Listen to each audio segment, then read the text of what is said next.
A friend in need is a friend indeed. అవసరానికి ఉపయోగపడే స్నేహితుడే నిజమైన స్నేహితుడు. ఇది మనందరికీ తెలిసిందే. కానీ బీజేపీ కాన్సెప్టే వేరు. అవసరానికి ఉపయోగపడిన నిజమైన స్నేహితుడితో మళ్ళీ అవసరం ఉంటేనే స్నేహం చేయడం దాని కాన్సెప్ట్. వద్దనుకున్న శత్రువుని కూడా అవసరం ఉంటే స్నేహం చేయడం కూడా వారి కాన్సెప్టే. మరి కావాల్సిన మ్యాజిక్ ఫిగర్ వచ్చేసాక ఎవరిని దగ్గరికి తీసుకుంటారు, ఎవరు తమకు నిజంగా లాయల్గా ఉంటారో చూసుకుని మరి ఆ లిస్ట్ ఫైనల్ చేసే ఛాన్స్ ఉంది.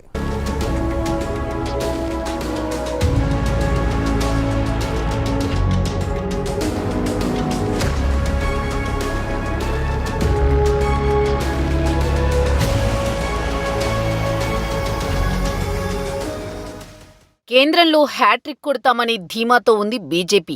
ఆబ్ కీ బార్ 400 పార్ అనే నినాదం దేశవ్యాప్తంగా మార్మోగిపోయింది. ముచ్చటగా మూడోసారి మోదీ విజయం సాధిస్తారనే నమ్మకంతో ఉన్నారు కమలం నేతలు. మోదీ సారథ్యంలో 2019లో 303 సీట్లు వచ్చాయి. ఈసారి 370 దాటిస్తామంటోంది. తమ కూటమి ఎన్డీఏకైతే 400 సీట్లు క్రాస్ కావడం పక్కా అంటున్నారు.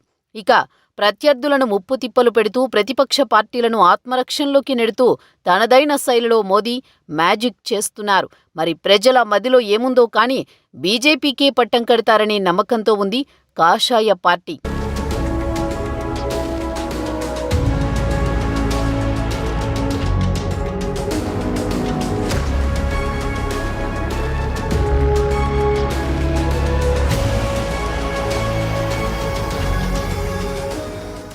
గత ఎన్నికల్లో హిందీ బెల్ట్ రాష్ట్రాల్లో క్లీన్ స్వీప్ చేసింది.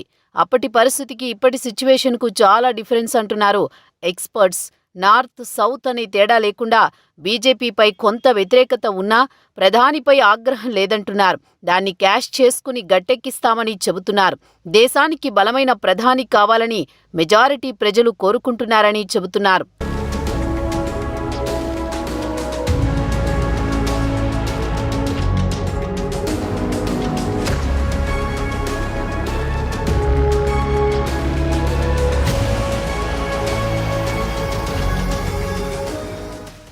బీజేపీ బలమంతా మోదీనే. ప్రజలను సమ్మోహితులను చేసే శక్తితో ఏ ప్రతిపక్ష నేతను అందనంత ఎత్తులో ఉన్నారాయన.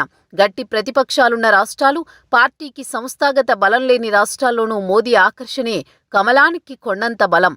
2014లో ఇదే బీజేపీకి భారీగా సీట్లు వచ్చేలా చేసింది.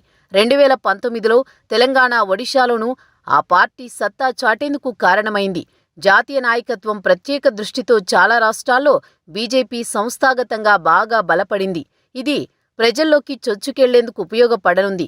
రామమందిరాన్ని సాకారం చేశామంటూ హిందీ బెల్టులోని ఓటర్లను ఆకట్టుకుంటోంది. జాతీయవాదంతో ఇప్పటికే ఓ వర్గం ప్రజలను తమవైపు తిప్పుకొన్న బీజేపీ సంక్షేమ మంత్రంతో మిగతా వర్గాలను కలుపుకొని పోతోంది.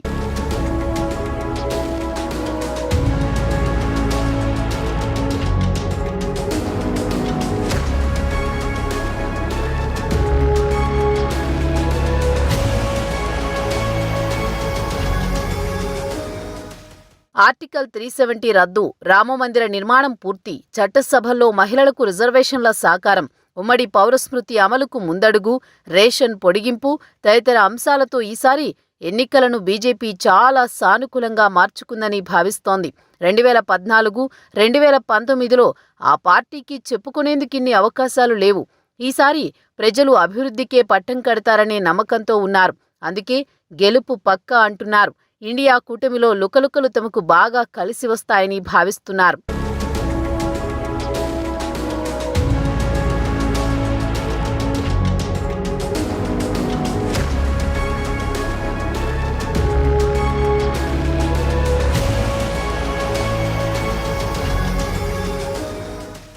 ఇక ఇండియా కూటమి మూలస్తంభమైన నితీష్ కుమార్నే బీజేపీ తమవైపు లాగేసుకుంది. కాంగ్రెస్కు సీట్ల పంపకాన్ని మమతా బెనర్జీ పట్టించుకోకపోవడం, కేజ్రీవాల్ ఢిల్లీ మద్యం కేసులో అరెస్టవ్వడం, ఏపీలో చంద్రబాబు సారథ్యంలోని టీడీపీతో పొత్తు కాషాయ పార్టీకి కలిసొచ్చేదిగా కనిపిస్తోంది. తెలంగాణలో బీఆర్ఎస్, తమిళనాడులో ఏఐఏడీఎంకే బలహీనపడ్డం కూడా అందివచ్చిన అవకాశాలే.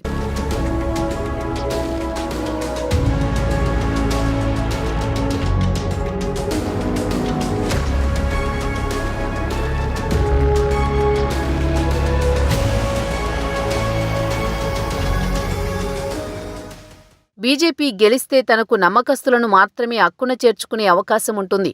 అవసరానికి మించి అటూ ఇటూ జంపు చేసే వాళ్లను పట్టించుకోదనే టాక్ వినిపిస్తోంది. ఎందుకంటే మోదీకి బాగా ఎవరు ఎలాంటివారో తెలుసు. ఎన్డీఏలో మొత్తం 38 పార్టీలున్నాయి. వారిలో ఎవరెవరికి ప్రాధాన్యత ఇస్తారనేది అప్పటి పరిస్థితులను బట్టి తెలుస్తుంది. ప్రధానంగా మహారాష్ట్రలో షిండే వర్గానికి చెందిన శివసేన, ఎన్సీపీకి చెందిన అజిత్ పవార్ను కలుపుకునే అవకాశం ఉంటుంది. యూపీ తర్వాత రెండో అతిపెద్ద రాష్ట్రం మహారాష్ట్ర. అక్కడ 48 సీట్లు ఉన్నాయి. శివసేన, ఎన్సీపీని చీల్చిన వారికే పెద్దపీట వేసే అవకాశం ఉంటుంది.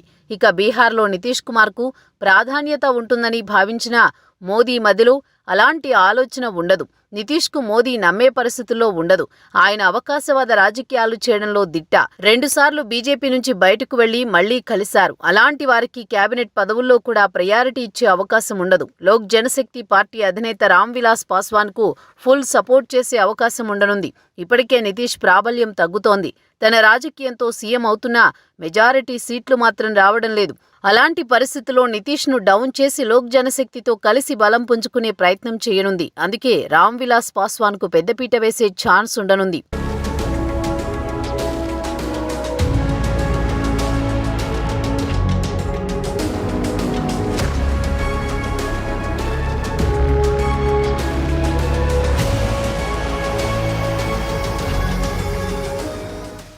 బీజేపీ కంట్లో నలుసుగా మారిన మమతా బెనర్జీకి చెక్ పెట్టేందుకు గూర్ఖా నేషనల్ లిబరేషన్ ఫ్రంట్కు సపోర్ట్ చేసే అవకాశం ఉంటుంది. ఒకప్పుడు పశ్చిమ బెంగాల్ కామ్రేడ్స్ కంచుకోట. ఇప్పుడు అక్కడ ప్రత్యామ్నాయంగా బీజేపీ ఉంది. గత అసెంబ్లీ ఎన్నికల్లో వీరోచితంగా పోరాటం చేసింది. కానీ విజయం సాధించలేకపోయింది. అక్కడ ప్రాంతీయ పార్టీ మద్దతుతో స్ట్రాంగ్ అయ్యేందుకు తీవ్రంగా ప్రయత్నిస్తోంది. మరోవైపు తమిళనాడులో బీజేపీ బలపడేందుకు కొన్నేళ్లుగా ట్రై చేస్తూనే ఉంది. ఏఐడీఎంకేలో ఏర్పడిన అనిశ్చితిని క్యాష్ చేసుకుని ద్రవిడ పాలిటిక్స్లో చక్రం తిప్పేలా ప్లాన్ చేయనుంది. ఇప్పటికే కర్ణాటక, తెలంగాణలో బీజేపీకి క్యాడర్ ఉంది, సీట్లున్నాయి. కానీ తమిళనాడులో మాత్రం ఒంటరిగా సీట్లు సాధించే స్థాయికి ఎదగలేకపోయింది. అందుకే ఫోకస్ మొత్తం ఎక్కడ వీక్గా ఉన్నామో అక్కడ బలంగా మార్చేందుకు ట్రై చేయనున్నారు కమలం నేతలు.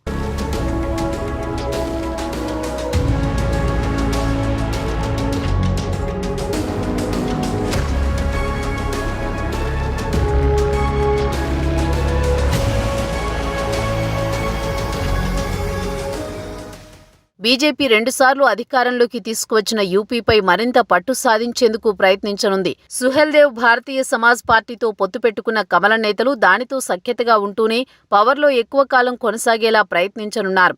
గుజరాత్ తరహాలో యూపీలో బీజేపీ బలంగా పాతుకుపోయేందుకు ట్రై చేయనుంది.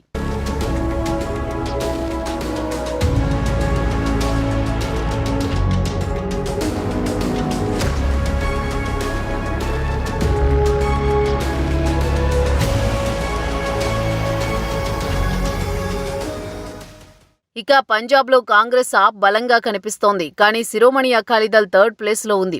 బీజేపీ మాత్రం చెప్పుకోదగ్గ పర్ఫార్మెన్స్ చేయడం లేదు. దీంతో పంజాబ్లో పట్టు సాధించేందుకు శిరోమణి అకాలీదళ్ను కలుపుకునే ఛాన్స్ ఉంటుంది. మరోవైపు తెలుగు రాష్ట్రాల విషయానికొస్తే తెలంగాణలో బీజేపీకి క్యాడర్ ఉంది. మొన్నటి వరకు బీఆర్ఎస్ బీజేపీ ఒక్కటే అనే నినాదం ఉండేది. కవిత లిక్కర్ స్కామ్లో అరెస్టుతో జనాలకు ఫుల్ క్లారిటీ వచ్చింది. ఇక్కడ ఏ పార్టీతో పొత్తు పెట్టుకునే అవకాశం లేకుండా కాంగ్రెస్కు ప్రత్యామ్నాయంగా ఎదగాలనే ఆరాట పడుతోంది. ఏపీలో జనసేన, టీడీపీతో బీజేపీ పొత్తు పెట్టుకుంది. ఎన్నికల్లో మెజారిటీ వస్తే మోదీ, చంద్రబాబును నమ్మే పరిస్థితిలో ఉండరు. గతంలో బీజేపీకి బాబు హ్యాండ్ ఇచ్చారు. అందుకే ఆయన్ను నమ్మరంటున్నారు. ఇక జనసేన అధినేత పవన్ కళ్యాణ్కు మంచి ప్రయారిటీ ఇచ్చే అవకాశం ఉంటుంది. ఎందుకంటే పవన్ అంటే మోదీకి అమితమైన ప్రేమ, ఇష్టం కూడా. 2014 నుంచి పవన్ను దగ్గర నుంచి చూస్తున్నారు. ఇచ్చిన మాటకు కట్టుబడి ఉండే వ్యక్తి అని, ఎన్ని కష్టాలు వచ్చినా అదే మాటపై నిలబడతారని, అలాంటి సిన్సియర్ పొలిటీషియన్ ఎవరు కాదంటారు చెప్పండి. అందుకే జనసేనాని కలుపుకునే అవకాశం ఉంటుంది. కేబినెట్లో మంచి ప్రయారిటీ ఇచ్చే ఛాన్స్ ఉండనుంది.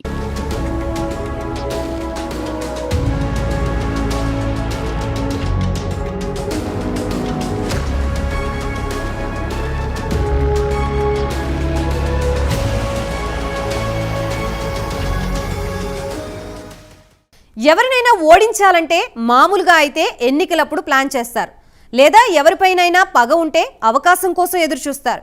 కానీ మోదీ, షాలు అలా కాదు. అనుకున్న మరుక్షణం నుంచే ప్లానింగ్ మొదలవుతుంది. అవసరమైతే 5 ఏళ్లు లేదంటే 10 ఏళ్లు కూడా ఆ ప్లానింగ్ నడుస్తుంది. అవకాశం కోసం ఎదురు చూడరు, అవకాశాల్ని సృష్టించుకుంటారు. ఒకసారి బుసకొట్టిన పాము ఎప్పటికైనా కాటేస్తుందనేది వారి ఆలోచన. కాబట్టి బుసకొట్టిన రాజకీయ పార్టీల్ని, నాయకుల్ని హిట్ లిస్ట్లో పెట్టేస్తారు.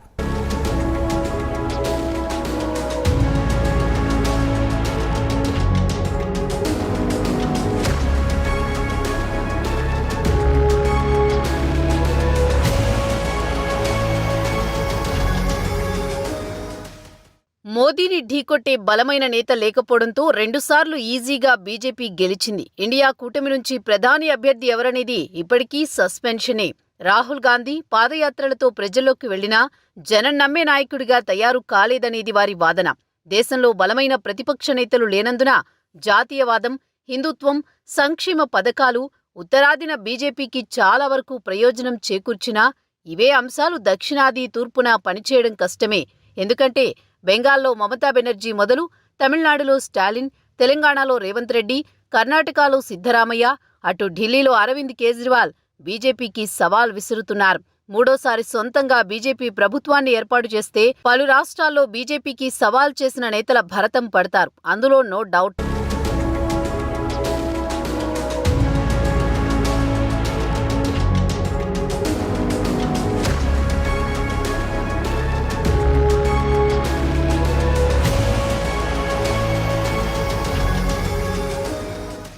దేశవ్యాప్తంగా బీజేపీ హవా కొనసాగినా ఢిల్లీలో మాత్రం సత్తా చాటలేకపోతోంది. ఈసారి హ్యాట్రిక్ విజయం సాధిస్తే మాత్రం దేశ రాజధానిలో కాషాయ జెండా రెపరెపలాడించేందుకు ప్రయత్నించనున్నారు. ఇప్పటికే ఢిల్లీ లిక్కర్ స్కామ్లో ఇరుక్కున్న అరవింద్ కేజ్రీవాల్ను తన దారిలోకి తెచ్చుకునేందుకు ప్రయత్నించనుంది ఈడీ. సీబీఐ కేసులో ఉక్కిరిబిక్కిరి చేసి బీజేపీకి జై కొట్టించేలా చక్రం తిప్పనున్నారు. కమలం నేతలు ఆడే గేమ్స్ చాలా విచిత్రంగా ఉంటాయి. మెజారిటీ సీట్లు రాకపోయినా ఎక్కడ ఎన్నికలు జరిగినా ఏర్పడేది బీజేపీ ప్రభుత్వమే అనే విధంగా ఉంటాయి. అరవింద్ కేజ్రీవాల్ టార్గెట్గా ఢిల్లీలో రాజకీయాలు సాగనున్నాయి.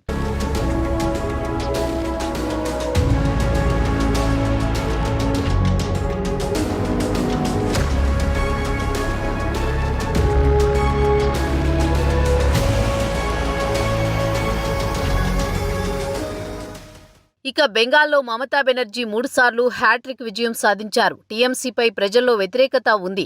దాన్ని క్యాష్ చేసుకుని ఓట్ల రూపంలో మలుచుకుని దీదీని సైడ్ చేయనున్నారు. గత ఎన్నికల్లో గెలిచినంత పనిచేసిన కమలం పార్టీ మమత చరిష్మా ముందు తేలిపోయింది. రాబోయే ఎన్నికల్లో కాషాయ జెండా ఎగరవేస్తామని చెబుతోంది. బలమైన కమ్యూనిస్టు నేతలను జాయిన్ చేయించుకుని పక్కా ప్లాన్ను అమలు చేయనుంది. అటు తమిళనాడులో స్టాలిన్కు చెక్ పెట్టే ఛాన్స్ ఉంది. అన్నాడీఎంకేతో పొత్తు పెట్టుకుని బీజేపీ స్ట్రాంగ్గా పునాదులు వేయనుంది. అటు పంజాబ్లోనూ ఆ ప్రభుత్వాన్ని దించేలా ప్రణాళికలు రచించనున్నారు.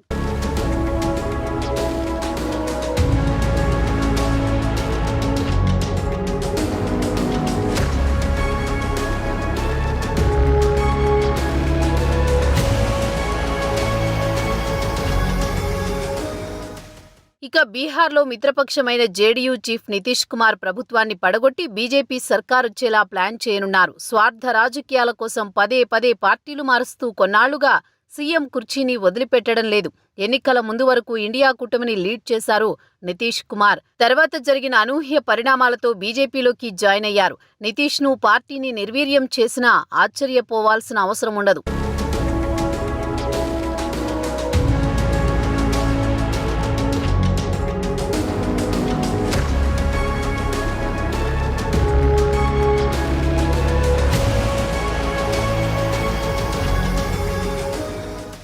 ఇక ఏపీ, తెలంగాణలో బీజేపీ బలపడేందుకు మంచి అవకాశాలున్నాయి.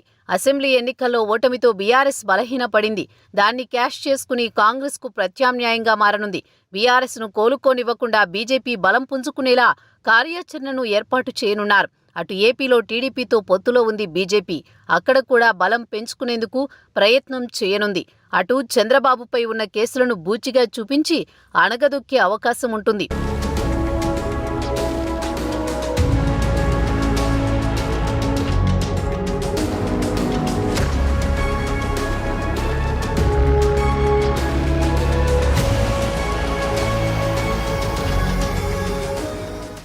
ఎవరైతే బీజేపీపై బుసలు కొట్టారో వారిని టార్గెట్ చేసుకుని హిట్ లిస్ట్లో పెట్టేస్తారు.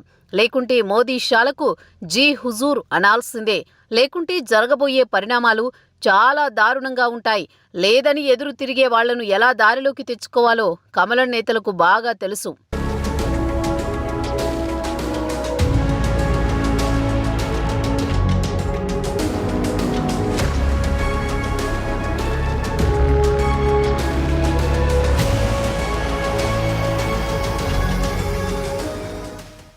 ఒకటి మాత్రం వాస్తవం, అడ్మినిస్ట్రేషన్ మోదీ హయాంలో చాలా బలంగా తయారైంది. వారు అనుకున్నది ఏదైనా ఢిల్లీ నుంచి గల్లీ వరకు ఎగ్జిక్యూట్ చేసేస్తున్నారు.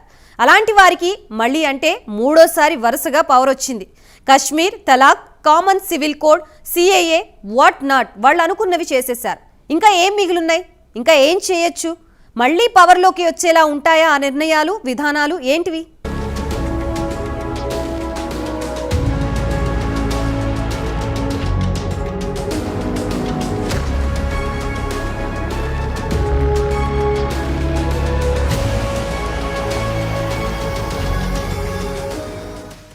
రెండు 2047 నాటికి దేశాన్ని వికసిత భారత్గా తీర్చిదిద్దడమే తన లక్ష్యమంటున్నారు ప్రధాని మోదీ.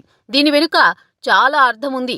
అప్పటి వరకు దేశంలో బీజేపీ ప్రభుత్వమే ఉండేలా, మూడోసారి అధికారంలోకి వస్తే తాము తీసుకోబోయే నిర్ణయాలు చరిత్రలో నిలిచిపోయేలా ఉంటాయని చెబుతున్నారు. కొన్నాళ్ల వరకు దేశంలో కాషాయ పార్టీకి తిరుగులేకుండా చేస్తాయని అంటున్నారు ఎక్స్పర్ట్స్.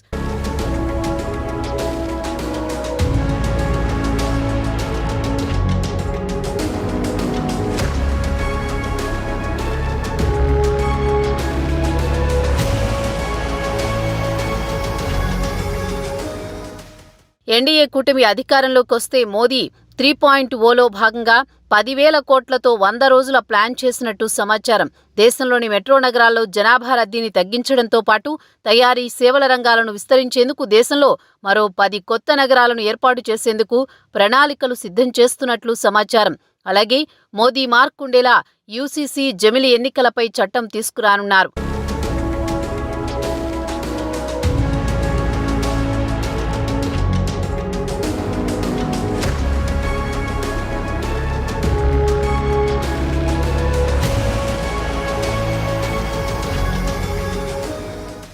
ఈసారి బీజేపీ గెలిస్తే మరోసారి మోదీకి ఛాన్స్ ఉంటుందా అనేది అనుమానమే.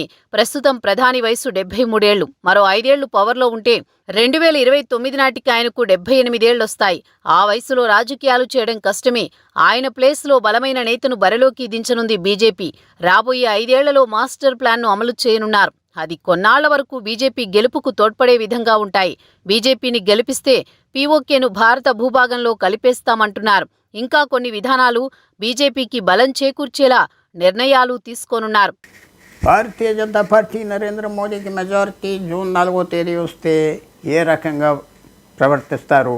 కొత్త స్నేహాలు చేసుకుంటారా? కొత్త చట్టాలు తీసుకొస్తారా? కొత్త వ్యవహారం ఉంటుందా? అది ఇంకా చెప్పలేం. భారతీయ జనతా పార్టీకి మెజారిటీ వస్తుందా రాదా అది ప్రధాన ప్రశ్న. రెండోది, ఎంత మెజారిటీ వస్తుంది? మూడోది, ఇప్పుడు జరిగిన ఎలక్షన్ ఈ 90 రోజుల్లో ఏం నేర్చుకున్నారు నరేంద్ర మోడీ గారు, బీజేపీ? ఎక్కడ ఫెయిలియర్స్ ఉన్నాయి? ఎక్కడ వాళ్ళని ప్రశ్నిస్తున్నారు? ఎలక్షన్ స్టార్ట్ అయినప్పుడు 400 సీట్లు అన్నవాళ్ళు ఇప్పుడు తగ్గిపోతా వస్తున్నారని అందరూ అంటున్నారు. దానివల్ల వాళ్ళు నేర్చుకోవాల్సింది ఉన్నది స్ట్రాటజీయే కాదు, వ్యూహం కాదు, ఆలోచించాలి. మనం ఎక్కడ తప్పు చేసాము ఈ 10 సంవత్సరాలు? మంచిగా చేసాం చాలా విషయాలు. కొన్ని విషయాల్లో ప్రజలకు నచ్చలేదా? ఎందుకు నచ్చలేదు? ఏ విషయాలు నచ్చలేదు? రెక్టిఫై చేసుకోవాలి. ఫర్ ఎగ్జాంపుల్, ఆర్థిక వ్యవస్థ సరిగ్గా చేయలేదని నేను అంటున్నా, అందరూ అంటున్నారు. ధర పెరుగుదల ఏమైనా ఎందుకు కంట్రోల్ చేయలేదు? కంట్రోల్ చేయడం అంత కష్టం కాదే. దేశానికి చక్కటి వ్యవస్థ ఉన్నది. ఆయిల్ 10 సంవత్సరాల క్రితం $150 ఒక బ్యారెల్ అమ్మితే ఇప్పుడు 60-70 అమ్ముతున్నారు. ధర ఆటోమేటిక్గా పడిపోయింది. కానీ మీరు ఆర్టిఫిషియల్గా ఎందుకు పెంచారు? ఆర్టిఫిషియల్గా ట్యాక్సెస్ ఎందుకు ఎక్కువ తీసుకుంటున్నారు? పెట్రోల్ మీద అంత పన్ను ఎందుకు ఉండాలి?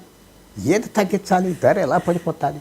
ఇన్ఫ్లేషన్, ధర పెరుగుదల అనేది కొన్ని విషయాల్లో ఆ రేట్స్ మనం వాచ్ చేస్తాం. అది ఎలా తగ్గించాలి? ఆ మాత్రం సామర్థ్యం లేదా గవర్నమెంట్లో? అక్కర్లేదా?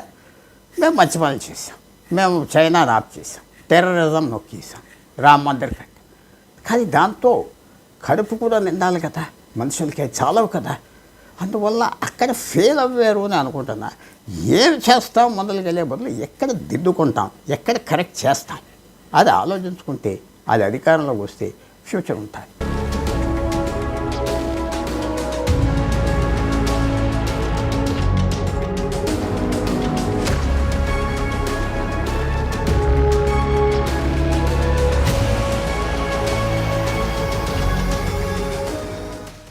జీవితంలో ఏదీ శాశ్వతం కాదు. విజయం, ఓటమి, వెలుగు, చీకటి శాశ్వతం కాదు. అన్నింటికీ కాలమే సమాధానం చెప్తుంది. గత ఎన్నికల్లో బీజేపీ హవా కొనసాగింది. మూడోసారి తమదే విజయమనే ధీమాతో ఉంది.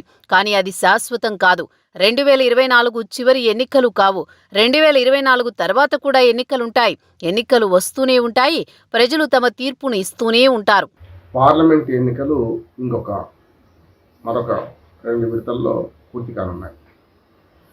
మే 25, జూన్ 1తో పూర్తవుతాయి. జూన్ 4 నాడు ఫలితాలు వెల్లడవుతాయి.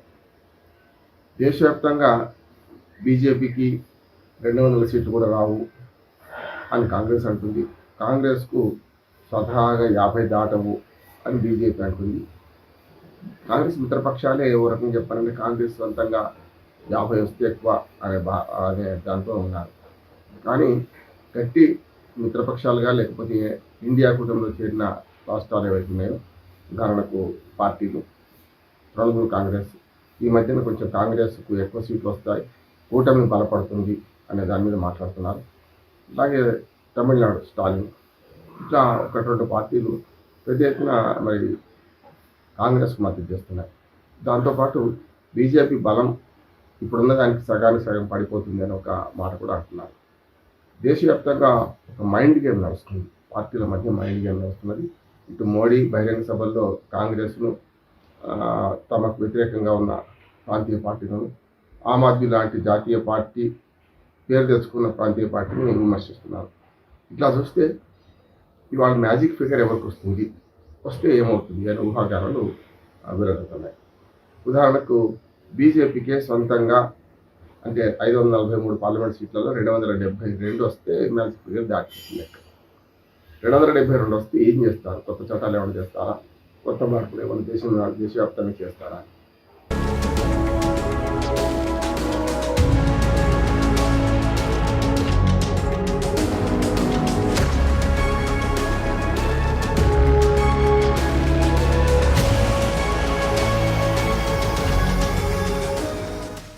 అణచివేత, వ్యవస్థల దుర్వినియోగం ఇవే మోదీ పాలనపై పడ్డ మరకలు. ఇవి లేకుండా చూస్తే మార్కులు వేయొచ్చు. మరి మళ్ళీ పవర్లోకి వచ్చాక అయినా అణచివేత, వ్యవస్థల దుర్వినియోగం వంటి వాటిని ఆపుతారా? మరింత పెంచుతారా? Wait and see.